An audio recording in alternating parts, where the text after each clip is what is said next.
नाशिक पोलिसांची धडाकेबाज कामगिरी। अवघ्या 24 तासात खून प्रकरणाचा उलगडा, 2 आरोपी गजाआड। नाशिक तालुका पोलीस स्टेशन येथे गुन्हा क्रमांक 207-25 दिनांक 29 रोजी दाखल झाला होता। गोवर्धन शिवारातील फारशी डोंगराजवळील निर्जन स्थळी एका व्यक्तीला नेऊन धारदार हत्याराने डोक्यावर, पायावर व तोंडावर वार करून निर्घृण हत्या करण्यात आल्याची घटना उघडकीस आली होती। मृताच्या चेहऱ्यावर सुकलेले रक्त असल्याने ओळख पटवणे कठीण झाले होते।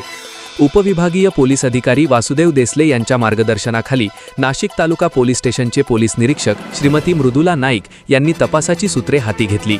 तपासासाठी 2 पथके तयार करण्यात आली। प्रथम मृत व्यक्तीची ओळख पटवण्यावर भर देण्यात आला।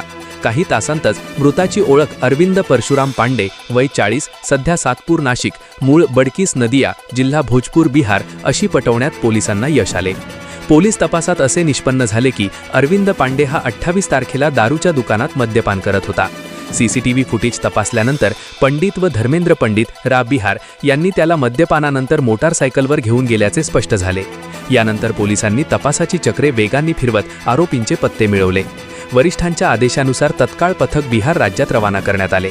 अहोरात्र मेहनत घेत तपास पथकाने केशव पंडित याला त्याच्या राहत्या घरातून ताब्यात घेतले।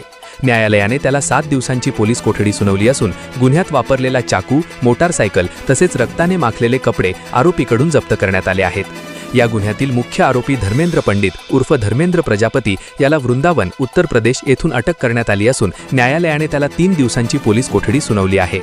नाशिक ग्रामीणचे पोलीस अधिकारी बाळासाहेब पाटील, अप्पर पोलीस अधिकारी आदित्य मिरखेलकर, उपविभागीय पोलीस अधिकारी वासुदेव देसले, वरिष्ठ पोलीस निरीक्षक स्थानीय गुन्हे शाखा अरविंद मगर यांच्या मार्गदर्शनाखाली सहाय्यक पोलीस निरीक्षक दीपक बिरारी, पोलीस हवालदार गायकवाड, निलेश मराठे, चव्हाण, हरी शिंदे, रहेरे, पानझडे, अडके, पाटील, सपान व इतर सहकाऱ्यांच्या मदतीने अवघ्या 24 तासात गुन्ह्याचा छडा लावून आरोपींना अटक करून न्यायालयासमोर हजर करण्यात आले।